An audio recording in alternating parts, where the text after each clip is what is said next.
Quand mon plus jeune avait 4 ans, on avait construit un tunnel de neige et puis il y avait eu du redoux, du gel, du redoux et puis la structure du château était moins solide qu'on pensait puis il jouait dehors puis bref, le château de neige s'est effondré sur lui puis il s'est trouvé coincé pour pas pouvoir sortir de là, enterré dans la neige. Puis ça a pris quelques minutes avant que moi je m'en rende compte puis qu'on le trouve. Quand je l'ai trouvé, il était en arrêt cardio-respiratoire et donc je l'ai réanimé.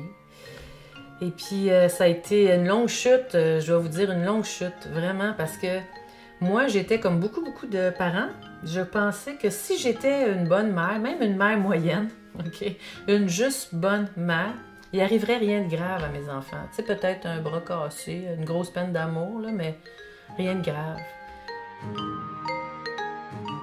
Cette expérience-là avec Jérémy m'a permis de découvrir que, en fait, non. En fait, non. La vie fait ça des fois. La vie est comme ça. Des fois, il arrive quelque chose de grave, puis ça dépend pas de ma compétence de parent, puis ça dépend pas de ma bonne volonté, puis ça dépend pas du fait que je l'ai pas assez surveillé.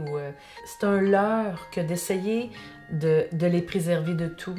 En fait, quand j'essaie de me faire croire que je vais les protéger de tout, je me mens, je raconte des histoires, parce que c'est impossible.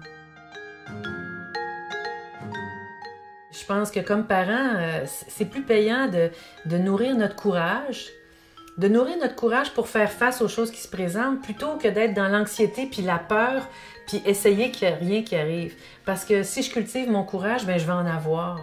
Je vais en avoir quand ça va arriver. Et puis si j'ai du courage, bien, je vais pouvoir apprendre à mes enfants qu'est-ce qu'on fait quand un accident arrive, qu'est-ce qu'on fait quand je tombe.